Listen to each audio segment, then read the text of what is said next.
In this video, we're going to talk about assembly in Fusion, so how we can assemble pieces together and how we can create some animation and simulation. So I will start by showing you a couple of things about colors. So when you want to distinguish the elements of your design by color, you have two options. The first option is to create different components rather than just using bodies. So in the previous lesson, we created a series of bodies using different tools and techniques. Using solid surfaces, we convert them to mesh to export, and we also use the create form tool. And we saw also we can convert one into the other and so on. Now here you can see some colors. Well, these are not actually colors, but these are actually materials. So if you want to apply a material, you just need to select the object where you want to apply the material. So this is an open poly surface here. I'm going to right click and I just need to go to the appearance. So appearance handles how the object looks in the scene. And here I created already some materials, but let me just show you. You just need to go down here and let's go like for plastic, and you have a series of ready-made plastics. So you can use, for example, one of these. You can click and drag, apply it to the object, or if you want, you can right click here, duplicate it, and you can like customize this. Double click. Let's just change the color just to show you how the appearance works. Then we're gonna come back to this topic later. And I can apply, for example, this here. So this is one way you can distinguish bodies also in your design.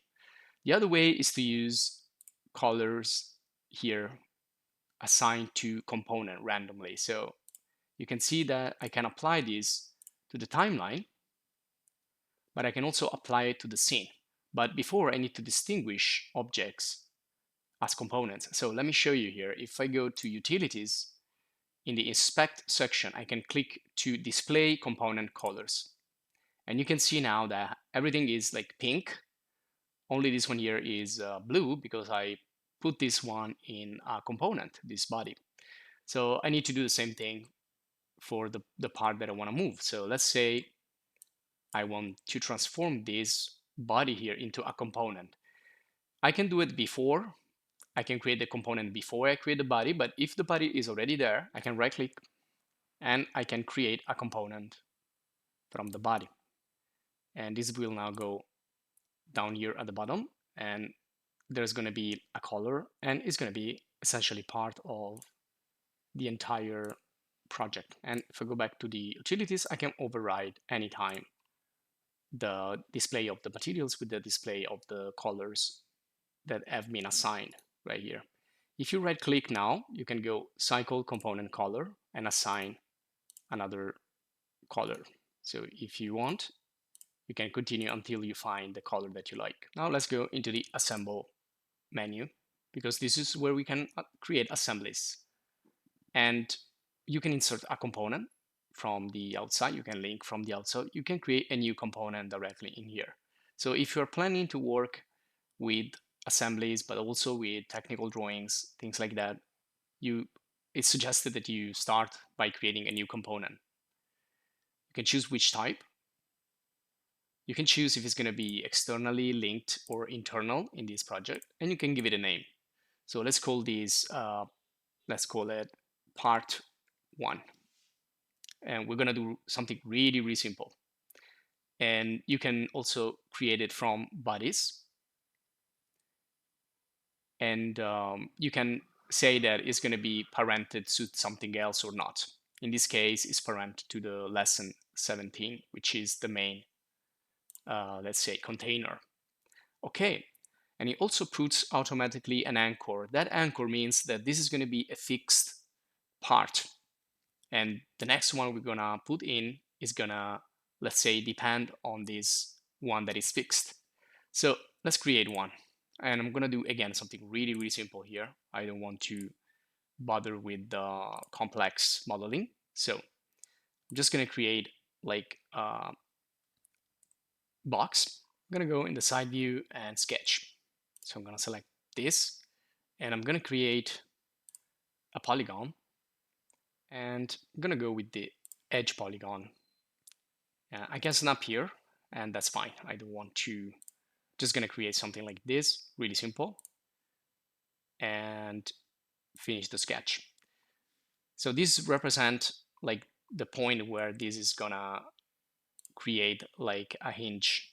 So I'm gonna extrude this way, and so this is gonna be one, and let's join them together. So it's gonna be only one body here. Now we need to go back to the main lesson, so we can take this and we can copy it around. So let's do a copy, Control C, Control V, or you can move and copy. I'm just gonna move it like somewhere else here. Doesn't matter how you move it or rotate it, we're gonna fix it in just a minute. And these are two different components. But when you copy it like this, if you modify one, you're also gonna modify the other. So if I, for example, press and pull this one here, you can see it's gonna affect also the other. So they will be in a way related to each other. And also they both have anchors. So let's remove the anchor from the first one. So right click and unground from parent. So this one is the main one essentially, and it's gonna stay where it is. This other one will make a movement in the hinge mechanism. So another thing we can use is, if we go in the modify, we can use the align. So I can align these two using this face. And you can see when you roll over with your mouse, it's going to show you the, let's say, the points of contact. So I can use the center of that face and align it to the center of this other face. And let's also invert here. So invert, we'll change it, and let's also like use angle to rotate it a little bit. Okay, so this can be fine because you can see they're perfectly matching in that position. So we can say okay. Okay, now if we want to be a little bit more precise, we can fix here, so we can make them exactly the same, or we can go back and fix this other, but you know, you get the idea. They are connected. Okay, so we have part 2 now and part 1. Now when they are aligned, you can join using the join as built. So all you need to say here is to select the component and the type of motion. So we're going to select the two components, 1 and 2. And this one is the first, and you can play. Rigid means that they're going to be exactly fixed in that position. Revolute means that you can rotate it, but you need to define an axis where you want to put that, let's say, point of rotation. So sometimes it's better to keep them separate, even though in this case we can put it right there if we want, because this is the motion that we want. And we can press play and play it again. Now you can see that is kind of going through the object because these are not yet considered as, let's say, physical bodies. So the rotation is fine, but you can change the rotation as well.